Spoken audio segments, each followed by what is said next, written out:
and he's the president of the Bulgarian Society of Endovascular, Vascular Surgery and Angiology. So that's a long name, but it covers everything. And he's the head of vascular surgery clinic at St. Marina Hospital in Varna. He's a member of the editorial board of the journal Angiology and Vascular Surgery. He's the member of the board of the Bulgarian Surgical Society, and he's the member of the Bulgarian Society of Cardiothoracic and Vascular Surgery. And I, of course, am the convener today. Malai Patel is my name, so I guess everybody understands.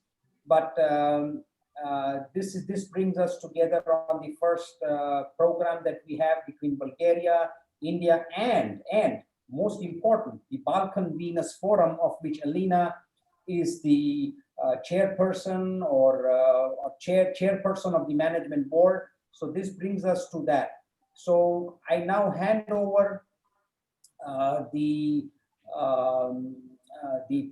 as we say, the podium or the screen to Professor Petrov, who will introduce Alina. In the meanwhile, may I just introduce our two I will introduce my speaker and our panelists from India. And our speaker from India is Dr. Rahul Jindal, and he is the director of vascular surgery at the Fortis Hospital in Mohali, Chandigarh. Our panelist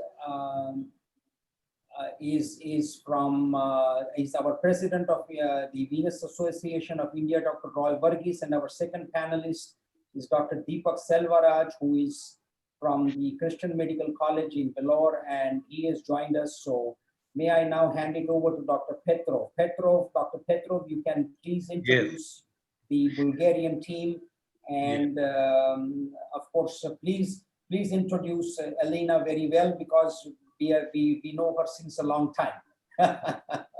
Thank you very much, Dr. Patel. Dear Dr. Patel, dear colleagues, dear guests, I am very happy to participate in the second Sensei Practical Symposium in the India-Bulgaria webinar in association with the Balkan Venous Forum. And it is a great honor for me as president of the Bulgarian Society for Vascular and Endovascular Surgery and Angiology. 2 weeks ago, we held our annual conference online, and I was very happy to congratulate Dr. Malai Patel as a lecturer in our international section. Dr. Patel is a very good friend of ours in Bulgaria, and he has participated in previous Venous forums in Sofia. As you know, we spoke some words. COVID is a very contagious disease, and we all have to take in mind the problems which this world pandemic causes. Difficulties in communication with online conferences, which is not so good as live presentations. In India, which is one of the biggest countries in the world, I read this morning that 8 million people are contaminated with coronavirus, and we have more than 120,000 deaths from this disease. So we all have to keep to the rules of restricting this pandemic. Looking forward to the webinar, I would like to present to you our Bulgarian team. As you know, Professor Elena Goranova is the president of the Balkan Venous Forum, and she is a prominent Bulgarian vascular surgeon and phlebologist. And I would like to thank her very much for the organization of the Bulgarian team in this webinar. Also in our team are Dr. Borjana Minkova, who is an angiologist in Tukura Hospital, Sofia, and Dr. Anastas Anastasov, who is a vascular surgeon and phlebologist working also in Sofia. And also I would like to say a few words about Servier, with whom we have a close collaboration through the years.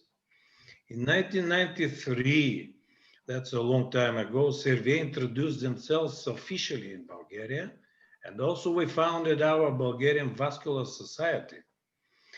Last year, we celebrated 25 years in our mutual activity in our country, and we released a book and TV campaign, radio and papers appearances together with Servier. We are proud in Bulgaria to be number 6 in Europe to have vascular society and separate specialty for vascular surgery. We have participated in many European big trials for surgery and medicinal products. And as our national banners are quite similar in colors, our peoples also share similar values in life. And that is why I think that our collaboration will be pleasant and fruitful. So I wish this webinar a success, and I'm giving the floor to Dr. Malai Patel. Thank you very much. Dr. Patel, you must switch on your phone. Yes. Yeah. And thank you, Dr. Petrov, for that introduction of the Bulgarian team. So it leaves me the honor of introducing Alina, who is our first speaker.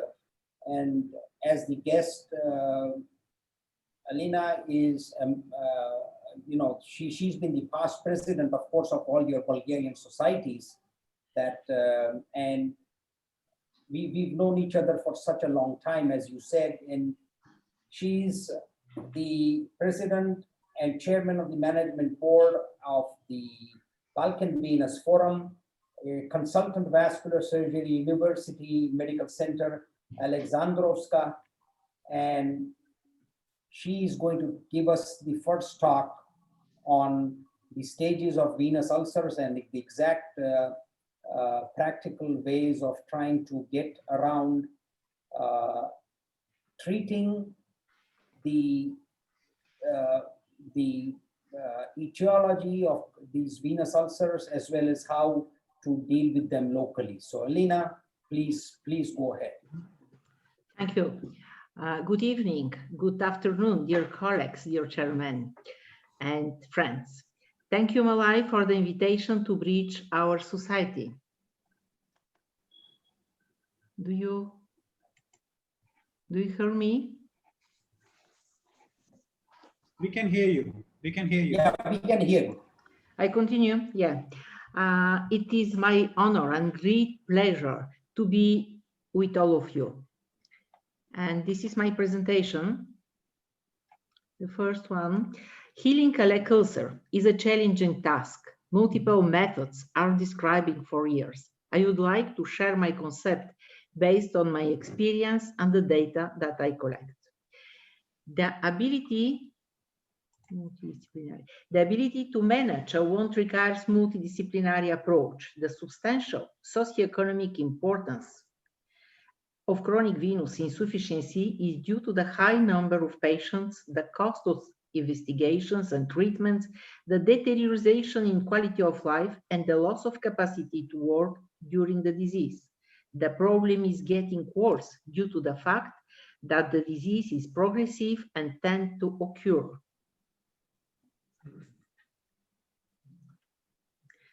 The statistic. According to the available statistics, the annual incidence of venous ulcerations have been 15 to 30 per 100,000 persons.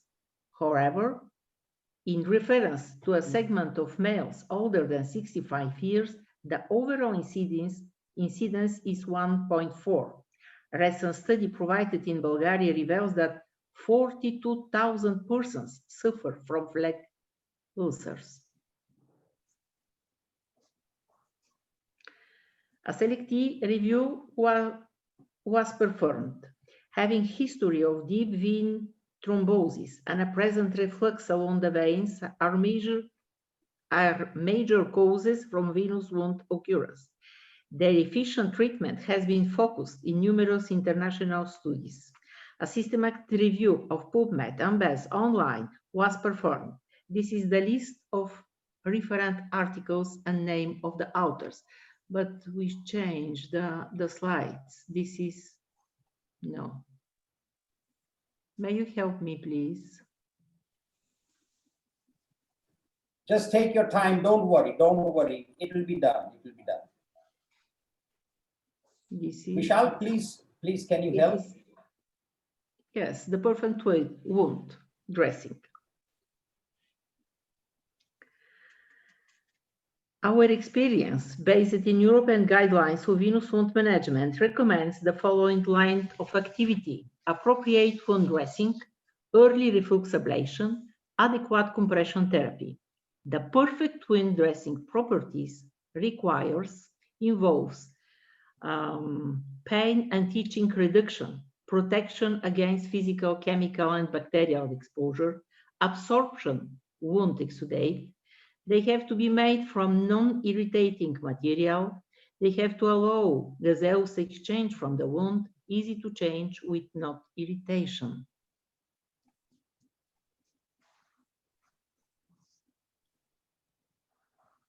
Next. Here we can see the scheme which I suggest for wound dressing application, but they change all the time.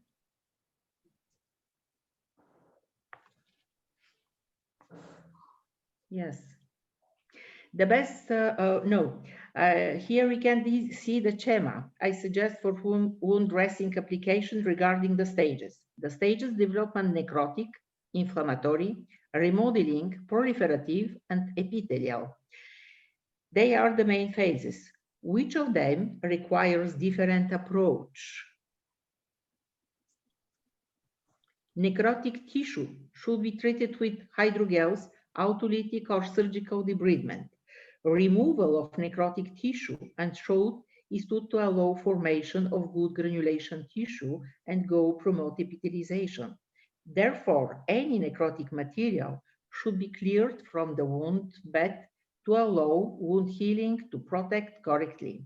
Wound bed preparation is recognized as crucial to facilitate restoration and regeneration.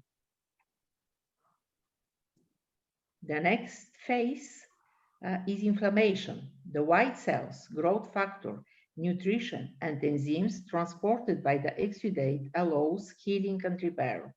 During this phase, damaged cells, pathogens, and bacteria are removed from the wound area. The inflammation stage dressing. In this stage, you use alginate and hydrogels. Alginates are mainly composed of fibers of calcium alginate derived from wheat, sometimes mixed with carbomethylcellulose. They are commercially available in the form of sheets or robes for cavities, have a high absorbent capacity and mild bacteriostatic and hemostatic effect. They are indicated for heavy, excluding wounds and infected or hemorrhagic wounds, mainly at the debridement stage. The wound needs a second layer to cover the alginates. The dressing is changed every day during the cleaning phase and after every 2 or 3 days during the granulation. Hydrocolloids is another type for dressing pads. The inner layer of all hydrocolloids is composed of carbomethylcellulose enclosed in an elastic and adhesive mass. Hydrocolloids are available in thick and thin versions as paste to fill cavity wounds in a variety of bracket shapes aimed at different anatomical sites. They can be used at the all stage of healing. The next stage is proliferative and granulation. Is characterized by recovery the wound with new tissue made of collagen and extracellular matrix. The wound contracts and the granulation tissue appears. Myofibroblasts cause the wound to contract by gripping the wound edges and pulling them.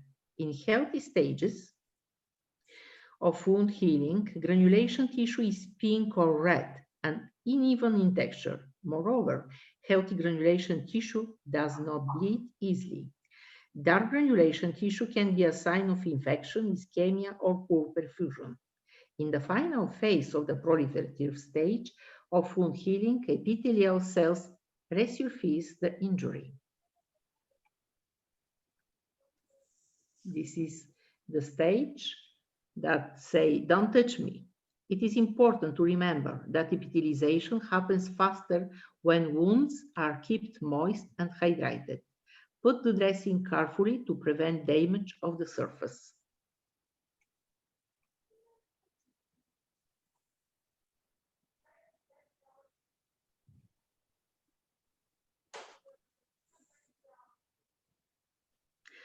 Foam dressings are usually made of a hydrophilic layer combined with a film as outer layer. They are available in adhesive and non-adhesive forms, as well as thin or extra thin versions. Hydroabsorbent or supraabsorbent dressing are similar to foam dressing and come from the diaper industry. Foam dressings are highly absorbent and do not disintegrate in the wound, thus preventing to others effusing. In their non-adhesive form, they can be used even in the skin around the wound is irritated or macerated. The rate of dressing changes from 3 to 8 days. They are indicated particularly from the granulation stage to complete closure for excluding chronic wounds.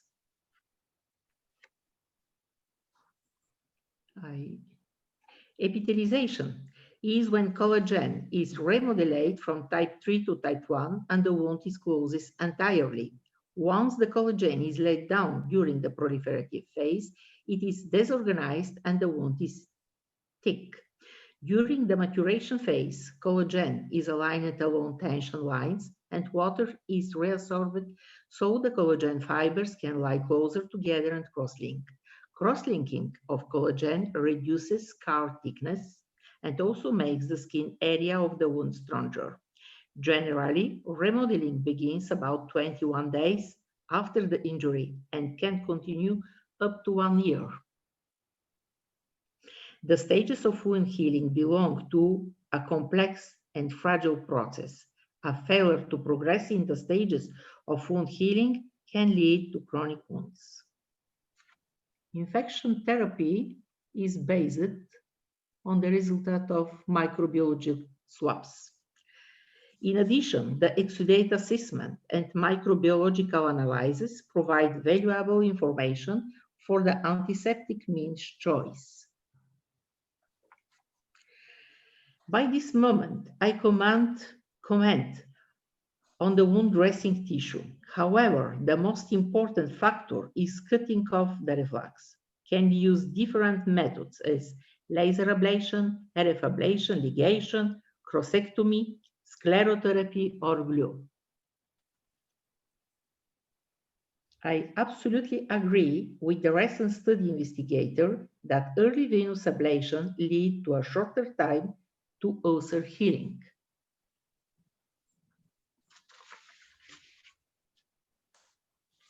Compression therapy bandage is an integral part of the treatment strategy. The choice of garment type and its compression degree are determined by the stage of disease, the volume of limb, and the patient's motoric habits. Compression stockings have proven to be effective for venous ulcer grade 1A by the European guidelines, according to the European guidelines. This is our results. I present to you our results based on 46 patients having a wound up to 10 centimeters square. The healing process took up to 8 weeks. This graphic is related to 38 patients having a wound surface between 10 to 20 square centimeters.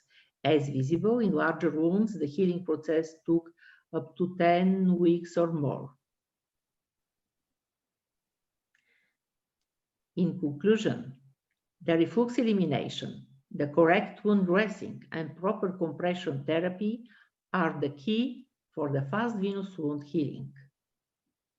Chronic venous legs ulcers are challenging and healing often occur.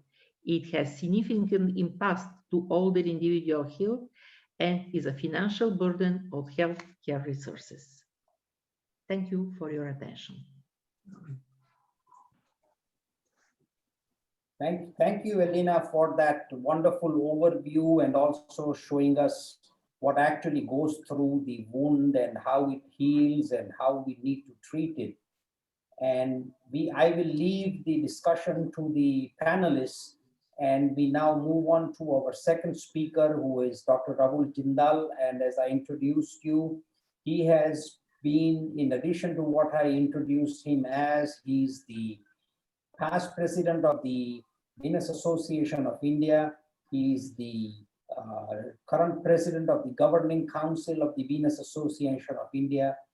He is a endovascular, vascular, as well as phlebology expert, and he will now talk to us about the Klippel-Trenaunay syndrome.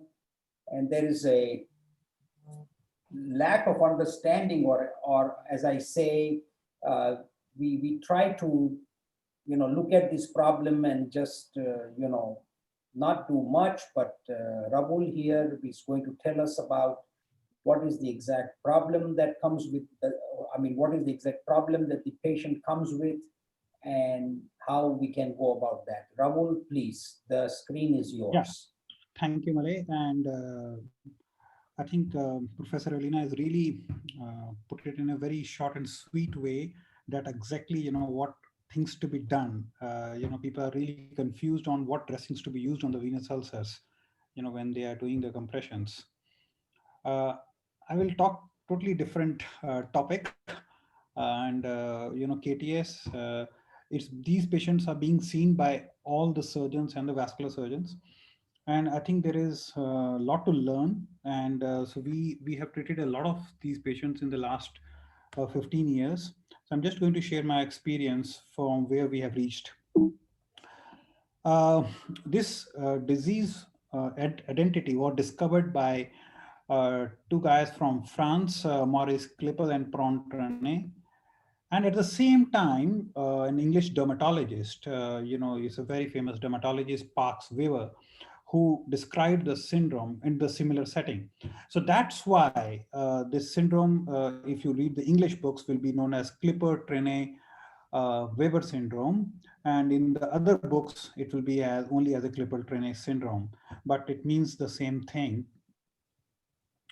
But if you look into the Parks Weber, who was an English dermatologist, there has been a lot of diseases, very famous names of the syndrome, which belongs to his name.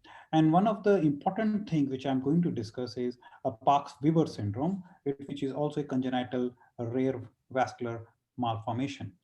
So let's look at the KTS. KTS is also called a CLVM, means a capillary lymphatic and venous malformation. Now, this disease is present at birth, Portman stains are present, lymphatic and venous abnormalities of the soft tissues and bone is present. It is present more in the lower limbs than the upper limbs. Male are equally affected as females. And the cause of the disease exactly is not known, and all races are affected, and the incidence is between 2 to 5 in 100,000. Now, this is a very important thing. We all know about the PIK3CA syndrome. So, PIK3CA gene, just for the information, what does this gene do is, it gives an information through the MTR pathways, which is a rifamycin pathway, and tells the cell to grow or not to grow. So if there is any abnormality in this gene, what will happen is there will be an overgrowth of the tissues. So what we have found is that there is a lot of syndromes, what we call as PROS syndromes, where there is an overgrowth in one part of the body. And in all these syndromes, there is an abnormality in a PIK3CA gene. And PIK3CA gene full form is a phosphodilyl-inositol 3 kinase gene. And this gets affected, and this leads to some dysregulation of the cells. Now, why does not, always people feel that this runs in genetic. So when the patients comes, one of the very important question people ask, will my second kid or this patient will have pregnancy later on, will that kid will also have the same problem? So you have to understand this does not run in families, because mutation in this gene happens after fertilization. So that's why it's not inherited. It's very important.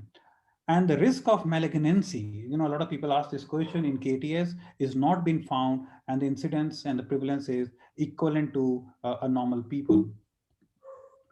So this is how it looks like. You can see a faint, a midline, very sharply demarcated capillary nevus over there. I look another patient, very, very sharp demarcation, though there is some overlap into the right side, maybe around 5%. on the right side of the body also. But look into this, it's involved the upper limb, trunk, and the leg. So this is a rare combination involving all the three things.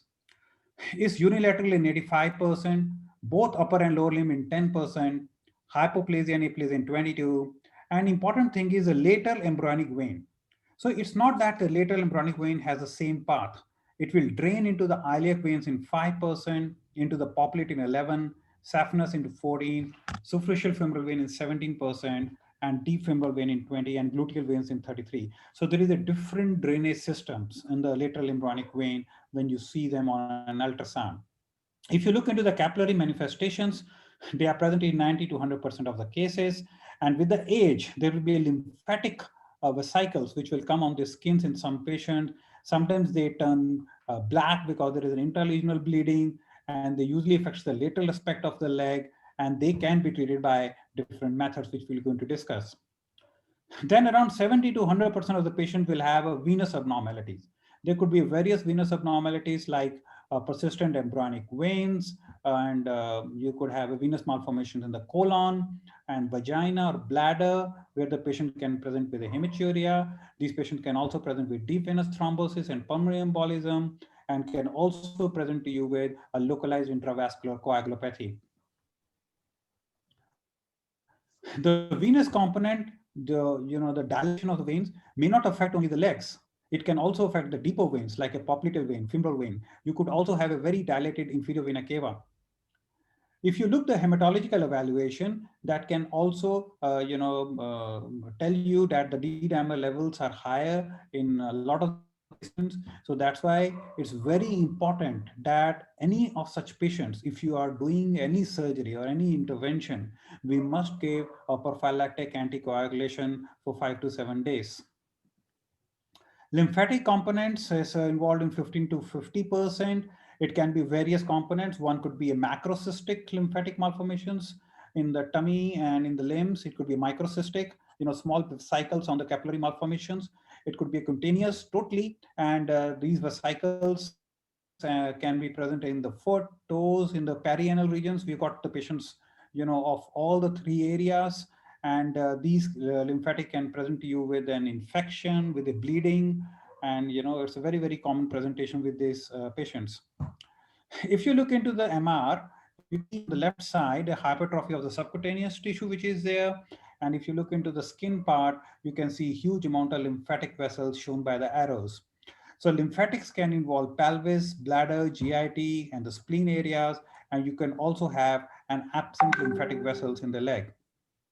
How do you treat them? You can either treat them with sclerotherapy, you can excise if it's a localized area, and lymphatic component really respond. Now, a lot of applications are coming up. They really respond to Sirolimus therapy. So we had 2 patients whom we put on the Sirolimus, and within 3 weeks, the discharge stopped from the skin lesions. Proper hygiene and skin care, and you can also treat them with CO2 laser photovaporization. In the gut, these patients can present to you with the portal hypertension, splenomegaly. It could be a thickening of any part of the gut, and these patients can present to you with a bleed. In urology, it can be enlargement and hypotonia, thickening of the bladder with the venous anomalies in the bladder and urethra, but it can also be associated with an inguinal hernia, undescended testes, hydrocele, scrotal overgrowth, and lymphatic malformations. In the musculoskeletal systems, it can be soft tissues and bony hypertrophies, syndactyles, polydactyles. So you see there are a lot of involvement can happen, and the affected limb can be, smaller also. It's not that every time the limb will be longer, and you can also have an enlargement of the opposite foot. I have got a photograph of this, one of the rare presentations, and these patients can present to you with an arthritis and contracture. So look into this clinical presentation. You see, most of the time, these patients will present to you with a port wine stain, a hypertrophy or a longer leg, and a circumferential hypertrophy. So this is one of the very common presentation along with varicose veins in the legs, where you can have a spot diagnosis of a KTS. There is a huge amount of differential diagnosis. One of the 3 very important ones are Parkes waiver and the Struge waiver. We are going to see the slides and the close. So what's the difference between Parkes waiver and a KTS? So all the things about KTS, plus the patient has got an arteriovenous malformation. So what that makes is an aggressive form of KTS will be a Parkes fever. Because once you have an AVMs, you can present with a high output failure, distal ischemias. If you have a spinal AVMs, you can present spinal anesthesias or paralysis.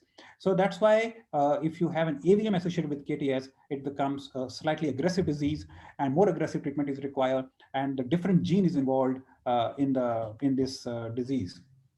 If you look at this example, so this is an AVM on the MR, and you look into this patient, high flow lesion into the foot. And so this is not my patients, this we have copied from the journal. So it's not, we didn't had any one of these patients with the KTS with the AVM. Stewart-Weber syndrome is how the difference is. You get a facial birthmark similar to a port wine stain, not in the body, but on the face. But it's associated with two important things. One is the neurological problems, and second is the eye abnormality. So we sometimes get a patient where they have a facial stain like this, and they are referred to as a KTS and referred to us. So, you have to differentiate because they are very different disease, and these are also not inherited. They are different somatic mutations, but these patients have behavioral issues, stroke and seizure, and they can be treated. These lesions can be treated with a port wine. These stains can be treated with a pulse dye laser, but we also put them on Sirolimus, that really help them, grow very slow if you put them early. So it's not important. Clove syndrome is another one, but it is associated with a limb overgrowth, with a vascular anomalies, with an epidermal nevus and skeletal abnormalities. So skull is abnormal and there is a ptosis, as you can see the patient here, and it's not inherited. And this also happens because of the abnormality on the PIK3 gene, which is an overgrowth gene, which I told you. Coming to the investigations of the KTS, is a clinical diagnosis. As I told you, you can get an Xray, duplex scan, MRs, and elevated D-dimer is a very important findings. And genetic tests are not required in every patient because not every patient will have a positive PIK3CA gene mutation. If you look into the X-rays, you can see a phlebolith because it's a venous stasis, and you can also see a cortical thickening of the bones. And if you do the CT scan, you can see a lot of phlebolith in the arm. If you do the venous Doppler, you can see the presence of deep veins is there or not. And you can also find a deep venous valve incompetence. So not every patient of KTS has got an absent vein. So it's a very important finding. We also do a provocative test in the patients whom we have to operate. I'll show you the video later on, because if you compress the lateral vein, ask the patient to walk around or stand for a few minutes, then the patient will not have pain if there is a good flow into the deep venous system. In terms of clinical features, you can see the little marginal veins, or you can see a prominent sciatic veins in these patients. You can present you with prominent venous ulcers, and you can also present you with a limb overgrowth. As you can see, a huge amount of dilated vein. This is a very important patient because you see the KTS, the capillary malformation is on one side, and the venous abnormality and the growth is on the other side. So this happens in around 5% of the patients with KTS. So it's a rare abnormality. Coming to the treatment options, no single treatment, complex disease, individualized, there is no cure. Symptomatic treatment, of course, as I told you, with sirolimus in some patients, you can do some debulking procedures, and rarely we do it, and you can treat most of the patient with compression and ablation. In terms of compression, depending upon the patient, you can use the stockings, customized garments or wraps which are there, and you can do a manual massage in the early part when the skin is still very soft.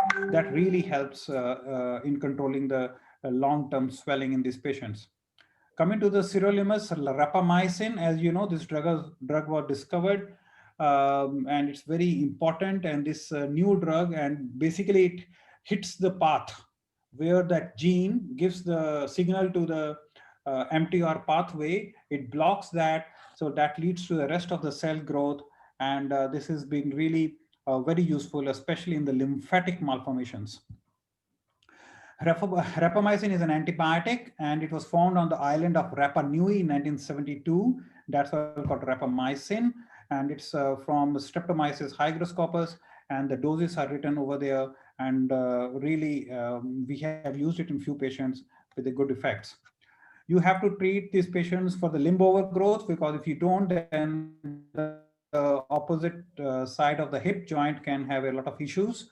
So sometimes you have to increase the size of the shoes on the opposite leg, and sometimes you have to do the surgical closure of the growth plate and a physiotherapy.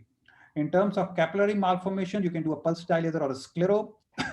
If it's a small lesion which is having a lot of lymphatic problems, you can also resect that lesion. Lymphatics, as I told you, can be treated with Sirolimus. You can do a localized sclerotherapy. You can also do a CO2 laser, and you can resect. Other treatments are skin care. You should avoid an estrogenic contraceptives because of the risk of DVT, and any surgery or pregnancy should have an antithrombotic therapy. When you do the sclerotherapy, we always try to do an ultrasound guided, and multiple sessions will be required, and you can use an STC, polydocanol, or an alcohol. So there are a lot of publications on this ultrasound guided sclerotherapy, that it's a very successful procedure. So we have been doing it from 10 to 15 years now.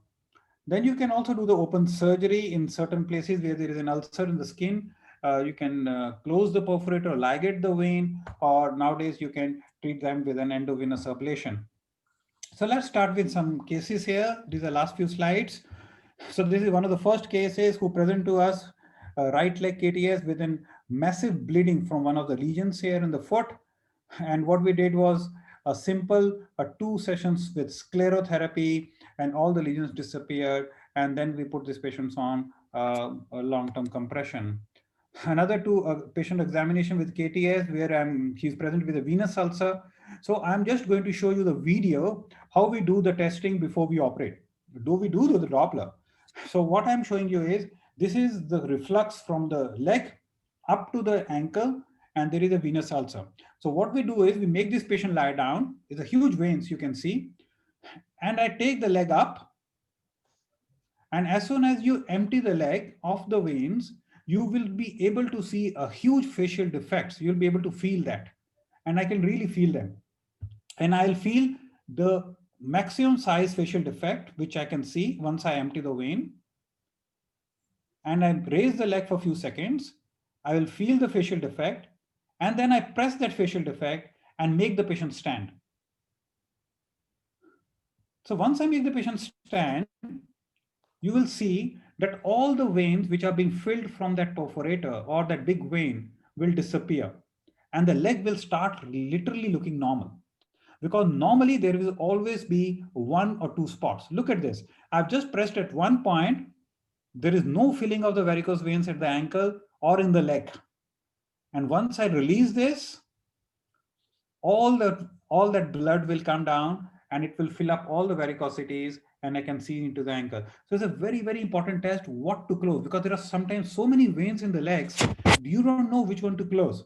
So what we do is we find the treatment disease where the patient is symptomatic, then we close this. And so I know what area to close. So I'm not going to close all the veins in the leg.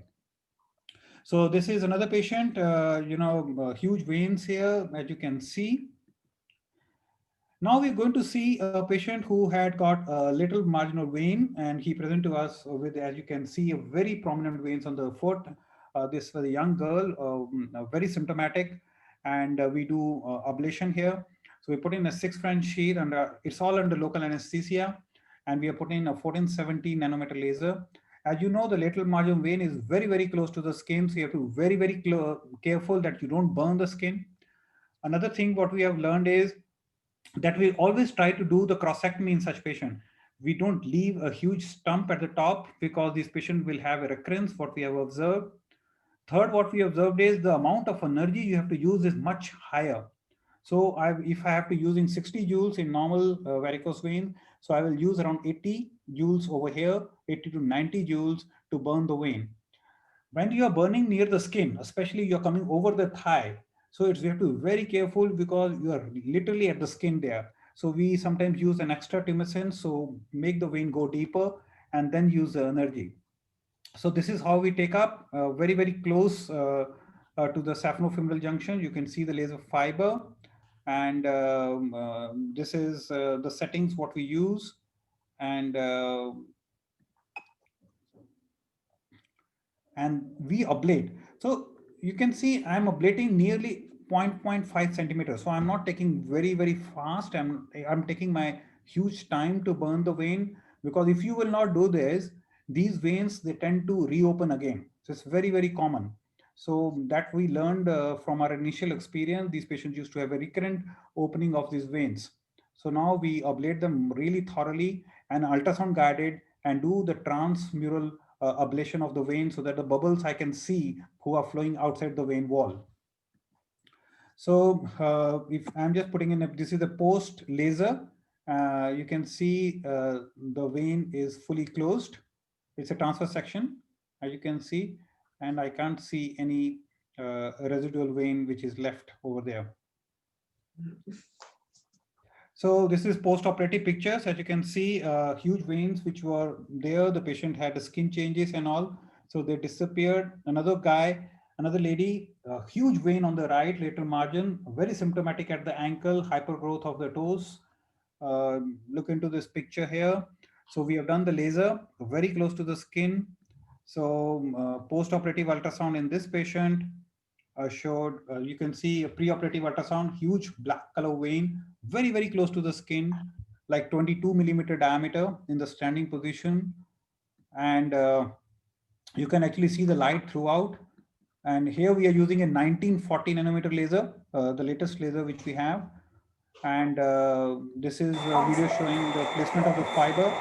You can actually see the fiber very clearly. It's very close to the skin, as you can see. And of course, then we are going to do it in ultrasound placement. And we give a Tumescent anesthesia.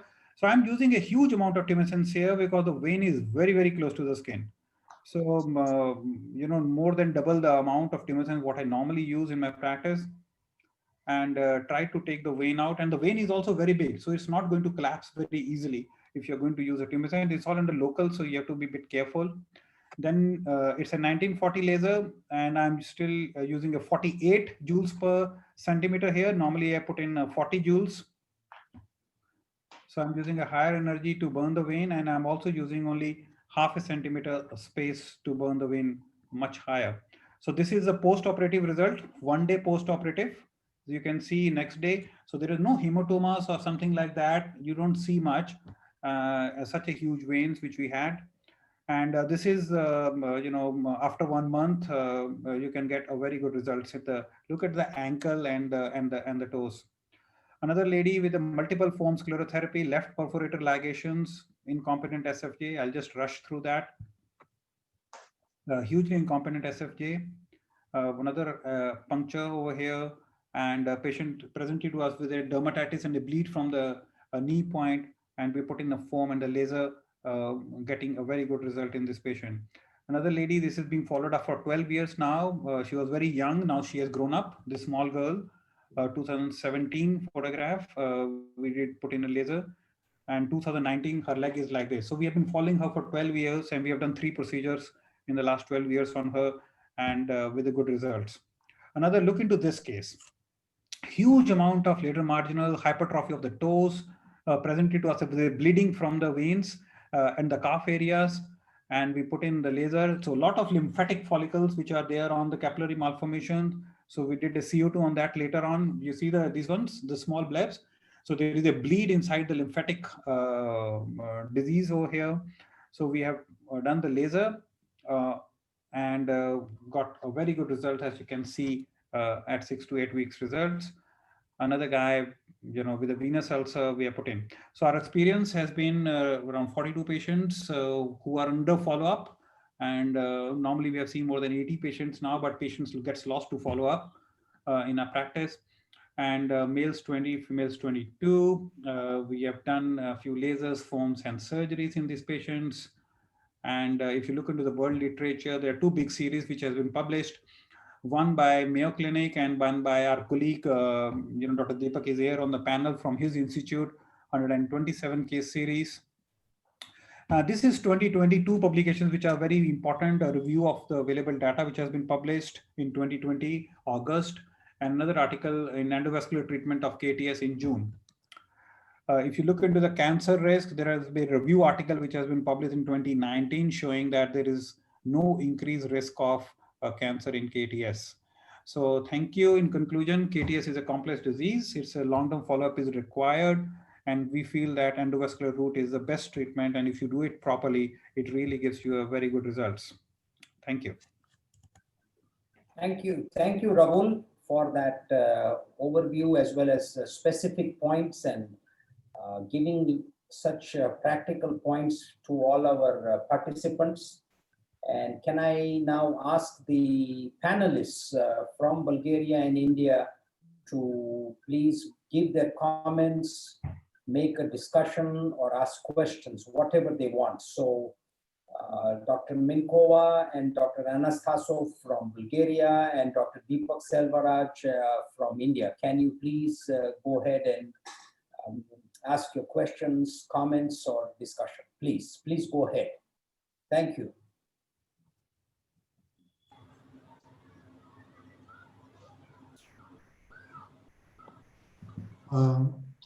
I'm Dr. Anastasov. I have a question to Dr. Goranova. Are you hear me? Just I unmute. Yes, I hear you. I have a question for you. We know that most of the patients with varicose vein ulcers tolerate the dressings, but how do you treat patients with severe pain in the wounds? There is a little number of patients with intolerance of the dressing. I give them primary painkiller like analgesic, and I don't use anesthesia for the dressings. Maybe I can do another painkiller for more tolerance. Okay, thank you. And I have a question for the colleague from India. I want to congratulate you for good results and very big number of patients who you treat. This is a very rare disease in Bulgaria, and I want to ask you, can you have in India specialized hospitals for this disease so every vascular surgeon can treat it? I know that... yes. Yeah, please complete your question, sorry. Do you have specialized hospitals where colleagues from all over India send patients with Klippel-Trenaunay disease for treatment, or every vascular surgeon in India can treat them independently? Yeah, it's a good question, because ideally it should be a referral center, because not all vascular surgeons are doing all the treatments for the Klippel-Trenaunay syndrome.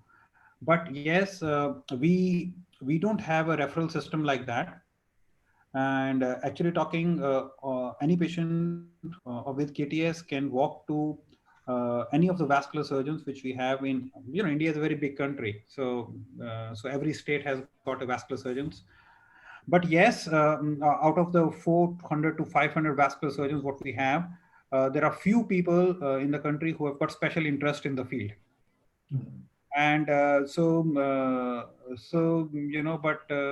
the cross referral from the vascular to vascular people is not there. But definitely there is a referral from the general surgeons, from the orthopedicians, or other way around.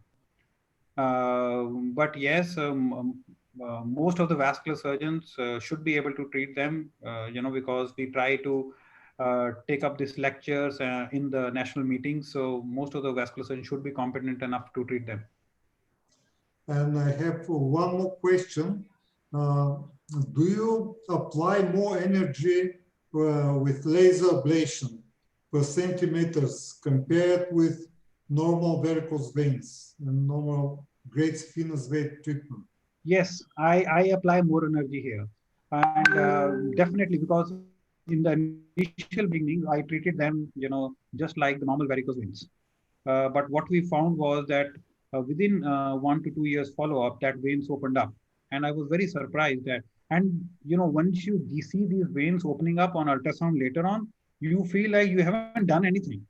The normal varicose veins can often, used to open up when we used to do the laser or RF, but they used to have these bands inside, and it was not like nothing has been done. So these patients, when they opened up, like my first 2 patients, and it was like, I have not done the laser. I had to actually go back and check the note. Did I really did the right thing or not? And I given the allergy right. So what I did was, in third patient, we started giving a very high energies. And then we found that, you need to deliver at least more than, 1.5 times energy, and depending on the size of the vein and the length, of course. So that's why now I deliver very high joules, but I also see it on ultrasound, and especially these patients, and try to burn the whole vein so that I can see the bubbles, burning throughout the transmural space. Yes. We have now got like 6 years, 7 years follow-up post lasers of these patients. So I'm happy. Very good results. Thank you. And I have one more question. What Yes. kind of sclerosant do you use for foam sclerotherapy, and what percentage of sclerosant? I because I want to burn them really well, so I will always use the 3% STD. Etoxysclerol or fibrovane? What kind of sclerosant? We have fibrovane here. Fibrovane. Yes. Yeah, we don't have the other one available in our country. Thank you very much. Thank you. Just good evening, everybody. I'm Dr. Deepak here, and from Christian Medical College, Vellore, which is a tertiary center. And Rahul had actually put up one of our papers, the large series of clipal trinani that we had treated. Rahul, just one question for, and thank you, Professor, for your talk. It was very interesting. Just one question. How do you treat clipal trinani patient with a venous ulcer? That is one of the biggest challenges that we have. How do you treat them?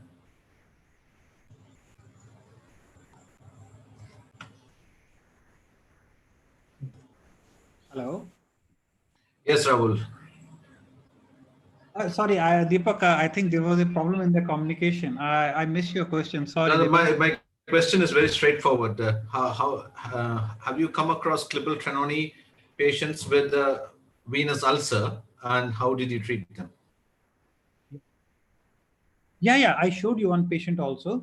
Yes, and yes. So what we do is, as the patient comes with a venous ulcer, so normally we do the same foliar bandaging and take care of the infection locally for a week or 2 weeks. And then basically in that patient, I go retrograde. So because normally I have observed any patient with a KTS who get a venous ulcer got an extensive venous disease, really. They've got much more venous disease, and they are non-compliant to compression.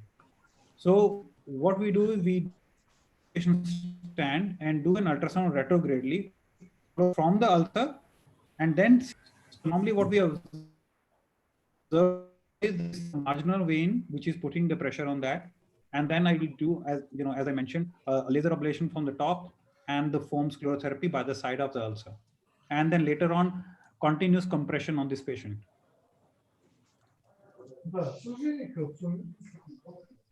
Can we now have Dr. Minkova? She has 2 questions to both speakers. So Dr. Minkova, please, are you there? Can you unmute yourself and ask the questions, please? Dr. Malay Patel, yes. Dr. Minkova has written the questions in the chat. You can read. Yeah. So I saw that. Okay. So her question is to Professor Goranova, and I think there are different parts, so I will just break them up. When does she recommend endovenous ablation of superficial venous reflux?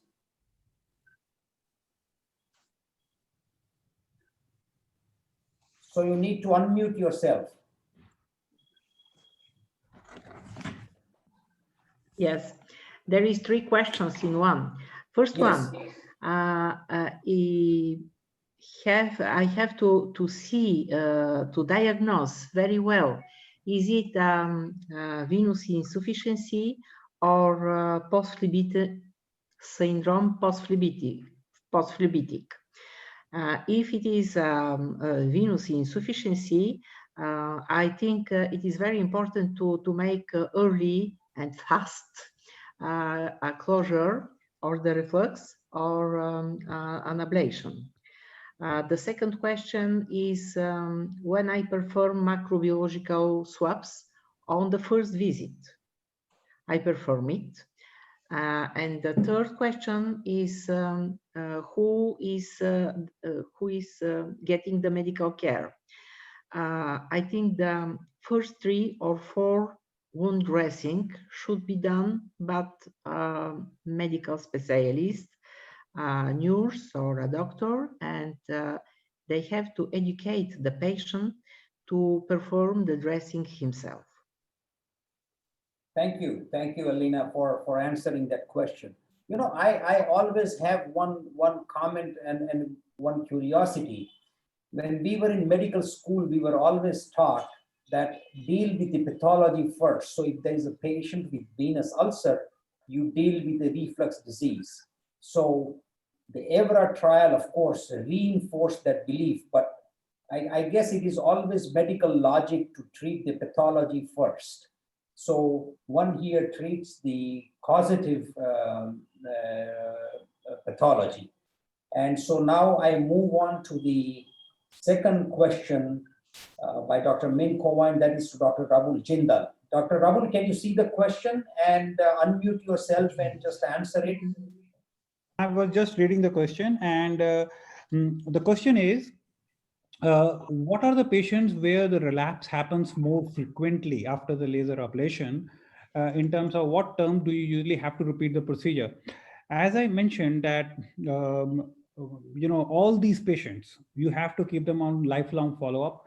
We have now nearly every second patient who had a repeat intervention done over a period of years, because these patients are on long-term follow-up from like 8 to 15 years now follow-up we have. Most of the patients, child, when they were kids, I have the photographs now, and now they have married. Some of them have delivered the babies also. I feel what we have learned is, if I am doing the laser part for the marginal vein properly, then these patients are not having a recurrence, except for the first 2 patients which they had a recurrence. Most of the recurrence what we have found is because of the perforators, and you will not be able to stop the overgrowth of the tissues and the overgrowth of the veins because of the genetic abnormality. So only thing what you can do is keep these patients under follow-up. And what I have also observed, any patient who has presented to you with the complications like skin bleeding, skin ulcers, more lymphatic problems, capillary malformations and lymphatics.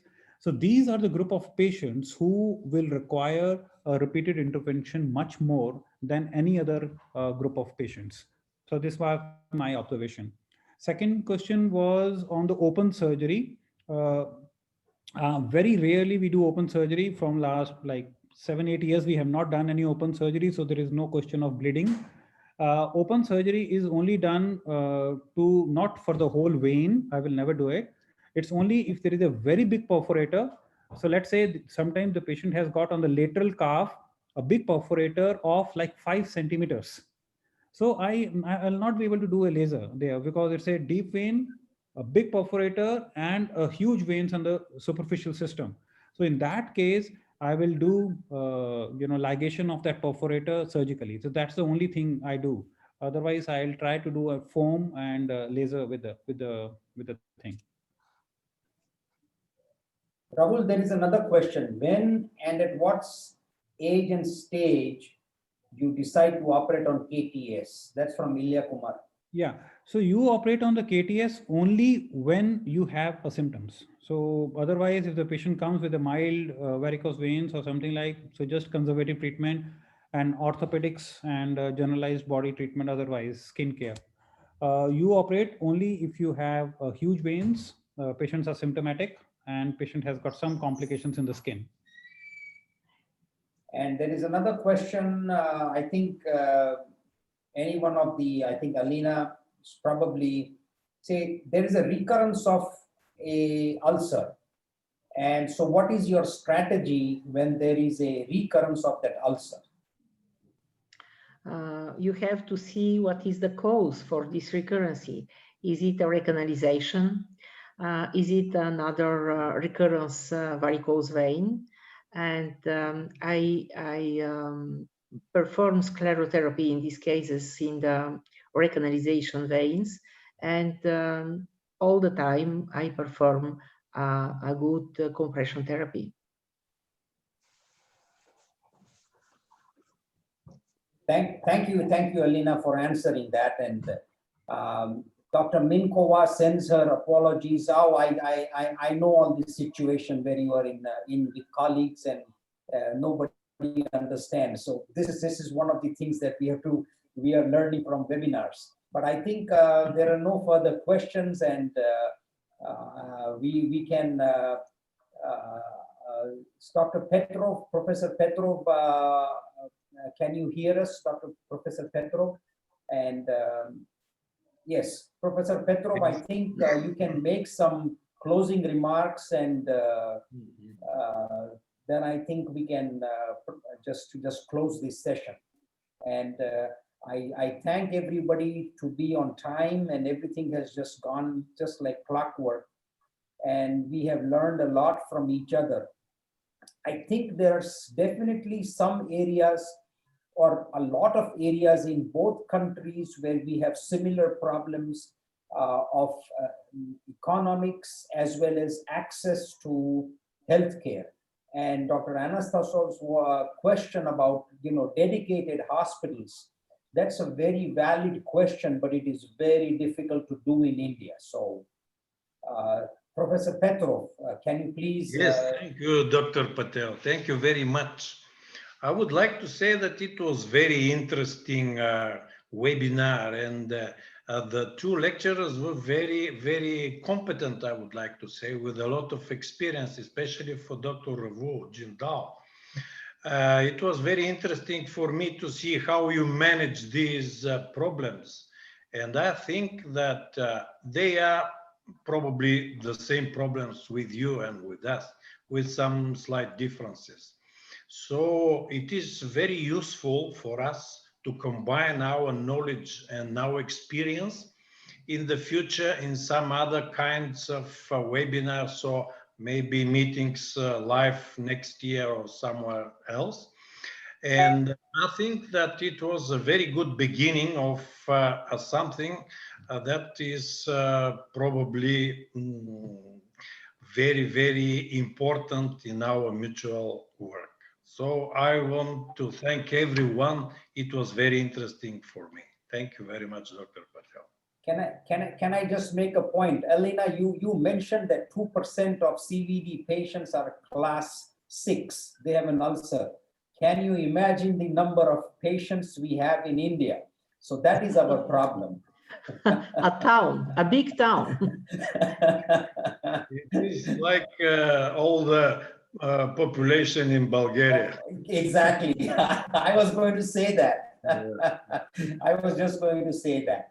So everybody, I think we can, Rahul, Deepak, Elena, Dr. Anastasov, or Anastasis, and Veselin, I think we can probably close this. And as Professor Petrov said, Rahul, I think, as time goes by, at our annual meeting or even after that, we can have a Bulgarian session or have speaker from Bulgaria. Yes, yes. I'll speak to Dr. Bedi and decide about it. Yeah, and Dr. Bedi is here, and we can think about this, of having more and more collaboration. Thank you. Thank you very much. Thank you. Thank you.